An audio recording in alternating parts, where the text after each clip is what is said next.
Audio Jungle.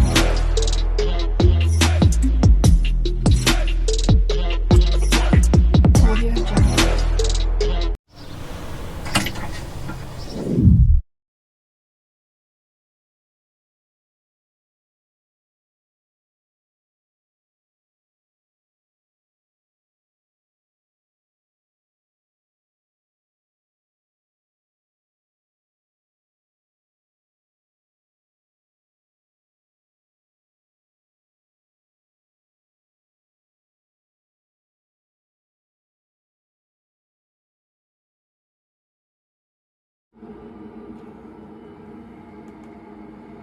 Get its other responsibilities. Kahit may impeachment, tuloy pa rin tayo sa iba nating obligasyon. We have, for example, acted to ease the burden of rising fuel costs, passing a bill authorizing the suspension or reduction of excise taxes. Nariyan na po ang panukalang batas, pinag-aralan, pinag-isipan, at inaasahang makatutulong sa ating mga kababayan. We also continue to work on measures that address inflation, food security, and social services. Also, just this March 2026, the House has acted on measures that directly affect the daily lives of Filipinos, passing a bill abolishing the travel tax, advancing legislation to institutionalize digital payments in government transactions, and pushing reforms to make public services more accessible and efficient. The House has also advanced key education reforms, including amendments to the Universal Access to Quality Tertiary Education Act and the Presidential Merit Scholarship Program.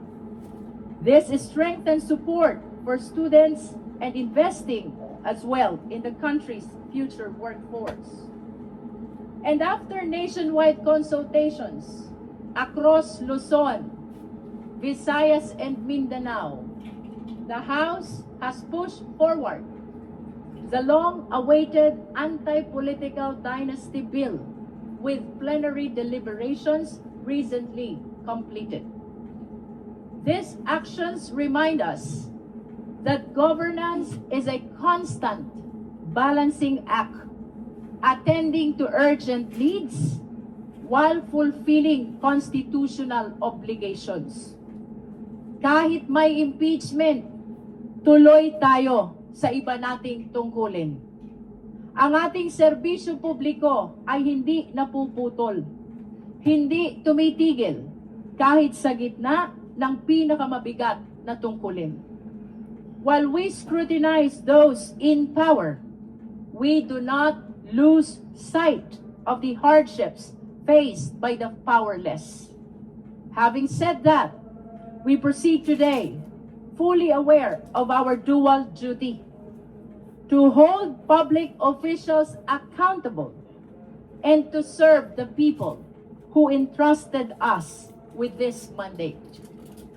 And so now, we begin. Dito nagsisimula ang opisyal na pagdinig ng kasong ito. Sa ating pagsisimula, tandaan natin na ang impeachment ay patungkol sa pananagutan sa bayan. Kaya't marapat lamang na balikan natin ang ating panunumpa. I do solemnly swear that I will faithfully and conscientiously fulfill my duties, preserve and defend the Constitution, execute its laws, do justice to every man, and consecrate myself to the service of the nation. Madaling bigkasin, pero mahirap panindigan. Hindi ito simpleng ritual. Ito ay isang pangako, isang panata ng pananagutan, hindi lamang sa batas, kung hindi sa bayan. Let me lay out the agenda for today. First, we establish the ground rules or the guidelines, not as obstacles, but as safeguards. Their purpose is simple: to maintain order, to allow clarity, so that truth may emerge unimpeded. Ang patakaran ay hindi hadlang sa katotohanan. Ito ang daan upang ito'y malinaw na lumitaw. Second, we move to the initial hearing. Opisyal po nating buksan ang pagdinig sa impeachment na ito.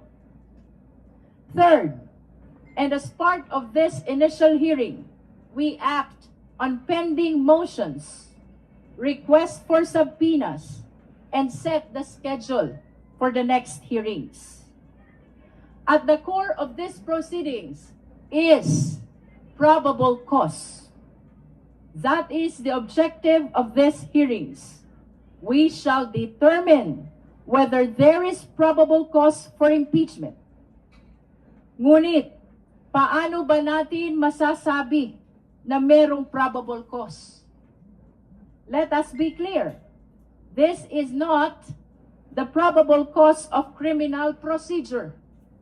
Impeachment is not a criminal trial.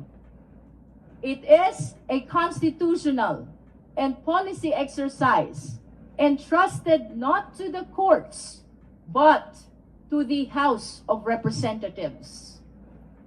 As we have seen in previous proceedings against Ombudsman Mercedes Gutierrez, the classical legal definition of probable cause was not applied. And for good reason. Impeachment calls for judgment, not mere calculation. It asks not only what can be proven, but what can be justified before the people. As the late Father Joaquin Berna said, impeachment is about what is best for the country. Hindi lang ito tanong ng kung ano ang nasa batas. Ito rin ay tanong ng kapakanan ng bayan. Consider the ground of betrayal of public trust. What does it mean? Can it be reduced to a single act? A measurable threshold? Or is it something more? Something felt as much as it is proven? Paano mo susukatin ang pagtataksil sa tiwala? Sa bilang ba ng ebidensya o sa bigat ng paglabag? We are confronted with serious allegations, threats against the President, accumulation of ill-gotten wealth, SAL-N violations, misuse of confidential funds, disregard of safeguards for transparency, and defiance of constitutional process. These are not trivial matters. They go to the very heart of public trust. May mga kasalanang hindi kailangang ipaliwanag, ramdam agad ng taong bayan. The truth is, betrayal of public trust receives rigid definition. And if the standard is not mechanical, neither can the threshold to examine it be mechanical. Kung ang batayan ay may bahid ng moralidad, ang paghusga ay hindi maiiwasan dumaan sa konsensya. Conscience becomes our guide, not as a substitute for evidence, but as its interpreter. Evidence tells us what happened. Conscience tells us what it means. Ang batas ang nagbibigay ng balangkas. Ang konsensya ang magbibigay ng kahulugan. Therefore, to determine probable cause is to listen, to weigh, and to decide not by rigid formulas alone, but by what is just and right for the Filipino people. Ngunit malinaw sa atin, ang araw na ito ay simula pa lamang. Sa mga darating na linggo, sa mga susunod na pagdinig, hihimayin natin ang mga aligasyon isa-isa. Susuriin ang bawat ebidensya. Magtatawag tayo ng mga testigo. Pakikinggan ang bawat argumento at titimbangin ang depensa. Today is just the beginning of a process that demands patience, discipline, and vigilance. At sa prosesong ito, sisikapin nating maging tapat, hindi lamang sa batas, kundi sa sambayanang Pilipino.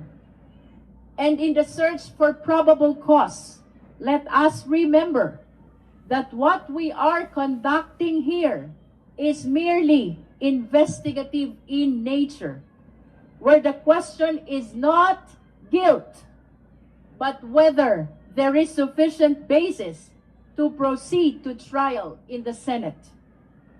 At this stage, in this committee, there is no deprivation. No one is being removed from office here. No one is being disqualified. No final judgment is being rendered.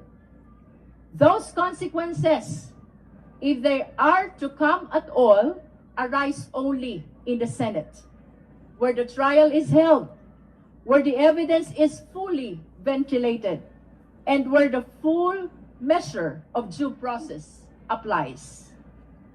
But this is not to say that due process is absent here. Far from it. We have to remember that whatever we do here in the committee must always be in accordance with the Constitution, particularly the demands of due process. The Vice President has been invited to participate. She is reportedly prepared for a full-scale legal battle, a bloodbath, as it has been described, assembling a very large team of lawyers. She is apparently ready to face the accusations and defend herself at length. And yet it appears she will not